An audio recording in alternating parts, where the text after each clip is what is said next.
I've been writing forever. When I think about it, I've really been writing forever. It seems like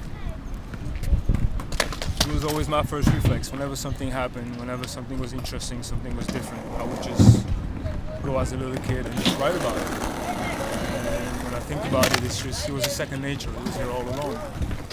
Yeah, yeah, yeah.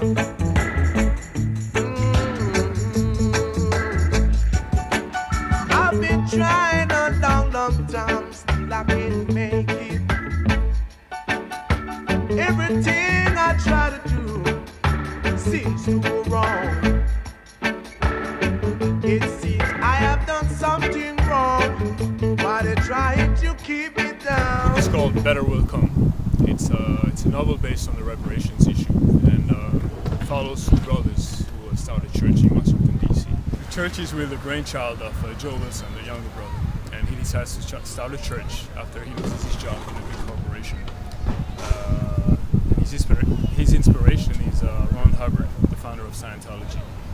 And at the beginning of the book, Joe really doesn't know what kind of church he wants to build. He just knows that it's going to be something fresh, something different, something that's never been done before. And, something that along the lines, or down the line, I would say, would really allow him to make a lot of money. Because he's really a hustler. He's greedy, he's ready, he's young, he's hungry.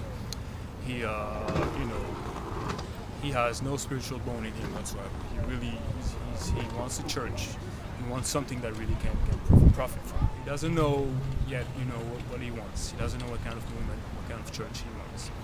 And he kind of all comes together when he meets this guy, this bum, he's this beggar, who walks up and down Wisconsin Avenue yelling, "I love my master, I love white people. I know my place in America."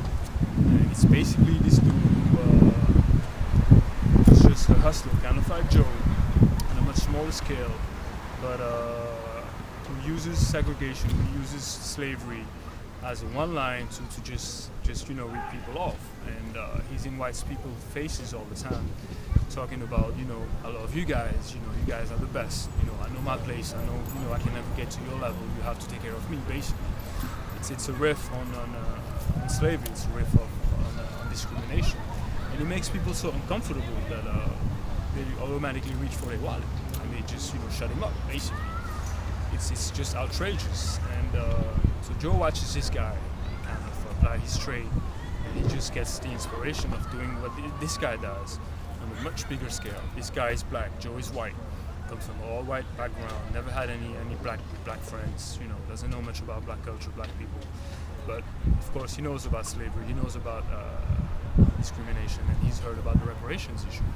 And that's kind of how it all comes together for him. Just watching this dude and interacting with this dude and having this one encounter, and doing what everybody does, just reaching for his pocket, just handing him whatever he can.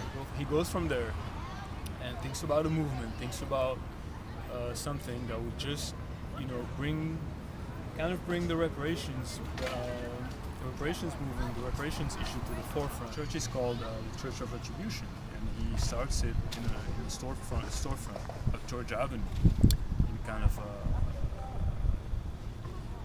tough neighborhood, Brightwood Park, and that's where he starts it. He sells his car and rents a space. Bonafide church. There's a sermon, there's a gathering where really people of the white race can come and apologize, in their ancestors' names for slavery, for racism, for discrimination, kind of face their own demons, their own issues, and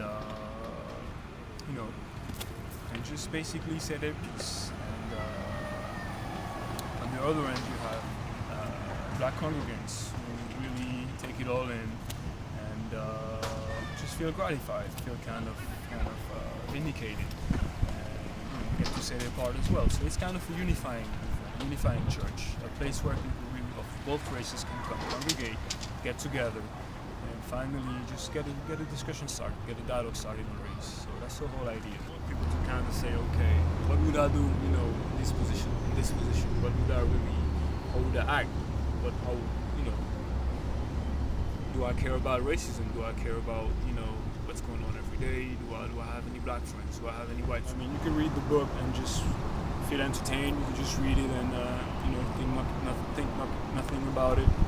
The can read it and basically just go from there and open your eyes up and just become a different person. It's a very spiritual book. It is through spirituality, through religion, and basically it doesn't separate the reparations issue from what's going on every day, and that's what's cool about it. Better will come.